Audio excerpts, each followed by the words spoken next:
The most important thing about a retirement conversation I had on a golf course yesterday is what was never talked about.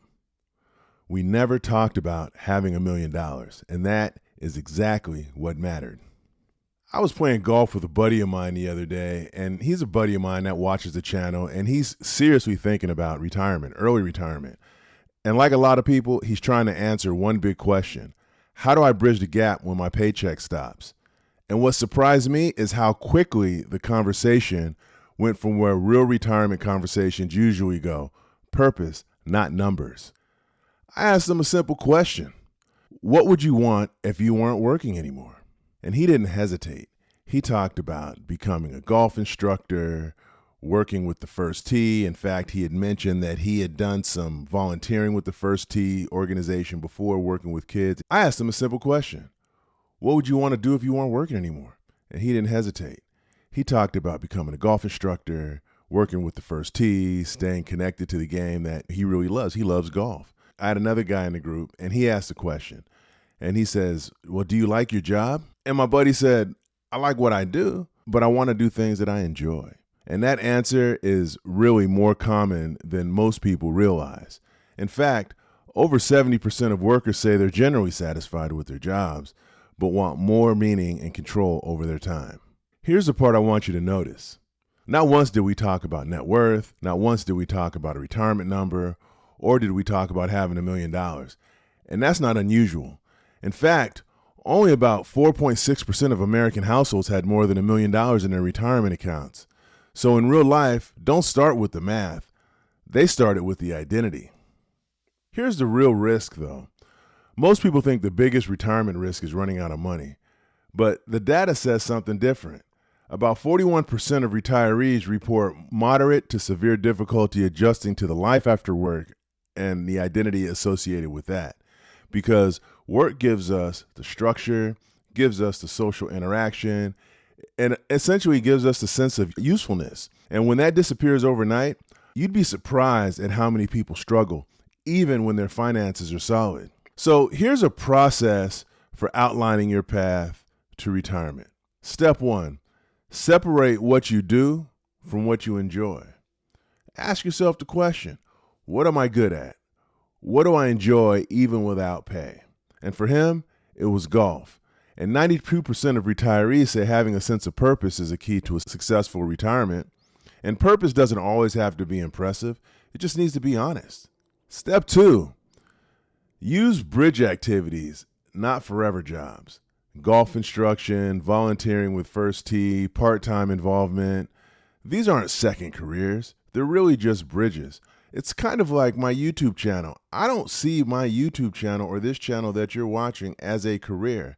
I see it as an opportunity to share information that maybe people haven't had, but at some point, I may not be doing this. I don't anticipate not doing it, but I don't know that I'll always have information that's relevant to people. What happens when I'm 60, 70, 80 years old? And 58% of retirees say that work and retirement is primarily for fulfillment anyway, not income. And these bridge activities, like my YouTube channel, they reduce pressure on my savings. I'm happy to say that I make a couple $100s a month so I could pay for my golf. They provide a little bit of routine. They get me up and doing something on days that I may not want to get up and do something. They erase some of that emotional transition because I don't think about what I'm not doing. I didn't think about not working. I didn't think about all the things that were missing. And retirement, for me, it wasn't a cliff, but for you, it could be more of a ramp.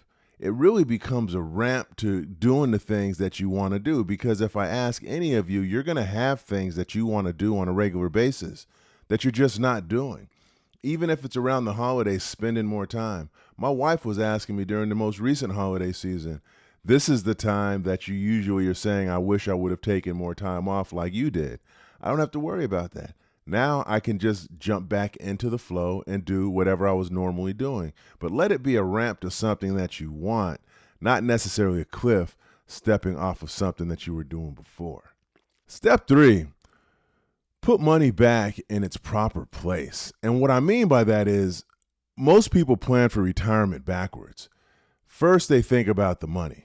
Then they think about the life. But the happiest retirees flip that order. I know for myself, I think about the life that I have as opposed to the money that I have.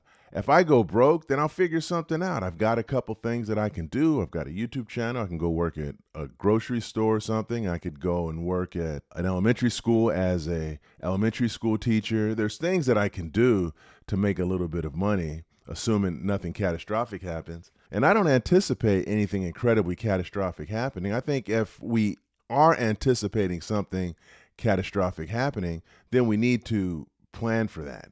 And health, we never know. And I guarantee you, most of you out there that are giving yourselves reasons why you don't want to retire are going to find yourself at some point saying, I wish I followed some of the advice that I'd gotten from Sabado and put my life in front of my money. Because when you're sitting in a hospital bed or you're sitting at home and not able to do something, you're going to wish you would have done something when you had the ability before. Because at that time, money's not going to be the issue. It's going to be your health. One of the things that is really important to add some perspective is that retirees with strong social engagement and purpose do report higher satisfaction than wealthier retirees without it. So a lot of times we think money buys happiness. Money makes things easier, but it's the social connections, it's the things we do outside of the house that really bring us joy. And it doesn't have to be a lot. It just has to be the stuff that you enjoy. Here's another truth that the data really supports. More than 50% of retirees change their retirement plans within the first 3 years. It's not a failure to change retirement plans. It's normal. Sometimes people want to do something different. I started off playing the piano.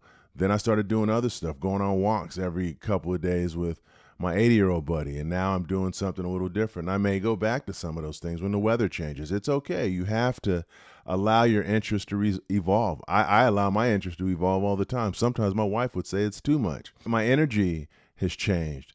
Who I am today and who I was when I was working are almost two totally different people. Now I am so satisfied at being at home and just hanging with my wife and going to casinos every now and then. I don't need to do a whole lot. I have a few friends that I go golfing with. I have a few people that I talk to on the phone, but that's really about it.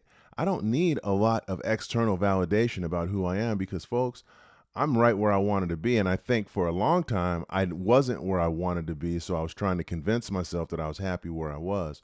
And I think a lot of us fall into that boat. A lot of us on this channel right now are going to tell ourselves that that's not the case. And that's fine. Tell yourself what you want to tell yourself, as long as you're being honest with yourself, because you got to be accountable to yourself.